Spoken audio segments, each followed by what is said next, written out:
Princess Aurora's card just got revealed earlier this week from the Nuremberg Toy Fair, and there are a lot of great Lorcana gameplay hints hidden in Aurora. Add that to the other info released in the event, and I have a great video that you do not want to miss.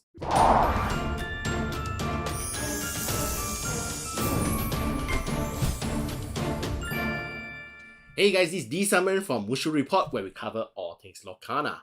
The Nuremberg Toy Fair is going on this week in Germany, which is the home ground of German company Ravensburger. That of course means that Lorcana made a big splash at the event, even dropping us a brand new card in the form of Aurora Dreaming Guardian. Aurora is a 5-cost Sapphire character with Floodborn hero princess character types, and she has 3 5 stats along with 2 lore points. Basic stats aside, Aurora's abilities and card info actually gives us a lot more insight into how Lorcana gameplay might be like than you can see at first glance. Aurora has a Shift Tree ability, meaning you can bring her out using only 3 ink if you have another copy of Aurora on the field, just like Stitch and Hades, our other 2 Floodborn characters. I believe this further strengthens the point I made in my Hades and Mulan video, linked over here, that the Shift ability could be only exclusive to the Floodborn characters, making them kind of like characters from a different universe where Aurora here is no longer just a helpless princess, but she also has an ability to create a wall of thorns to protect her friends. All you have to do is just shift into this alternate Aurora. Another interesting point that seems to have been confirmed for Shift Floodborn characters is that they do not have that hexagon shape in the ink icon.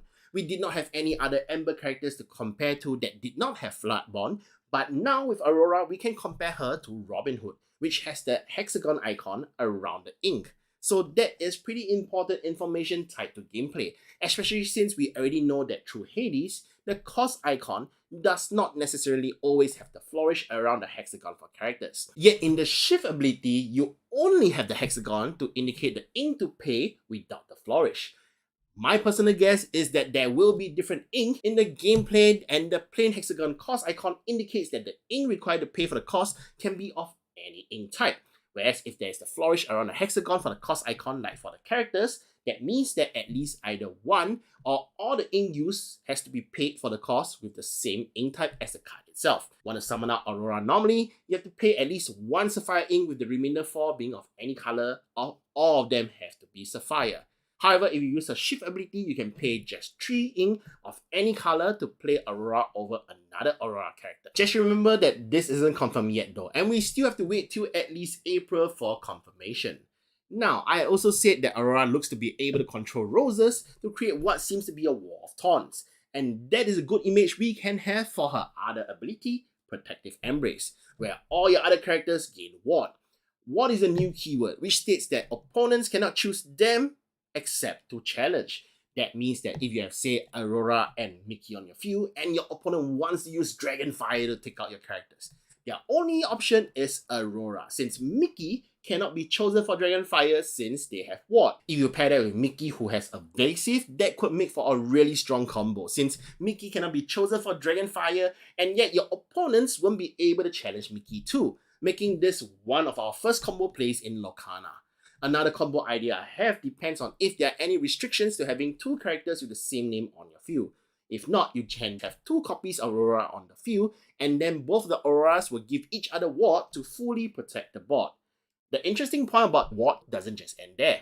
If you read the text carefully, it says that your opponent cannot choose those characters with ward except to challenge. That means challenges or battle between characters is not handled like Magic the Gathering, where you declare an attack and your opponent chooses which character to block the attack.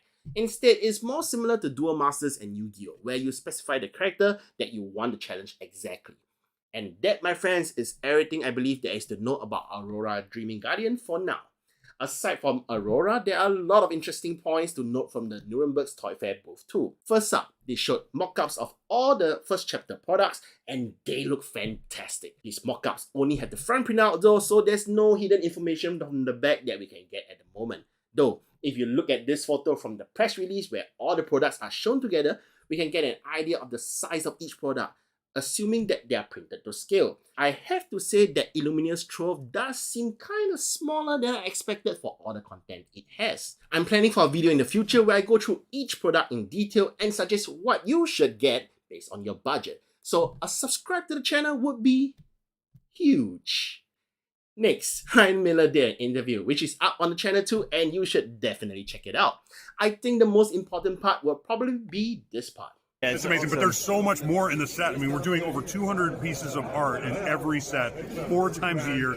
We're adding more new art than any Disney product in history. So basically, I think this confirms that similar to the first chapter, the upcoming 4 releases will each have over 200 cards in each set, which is something to look forward to.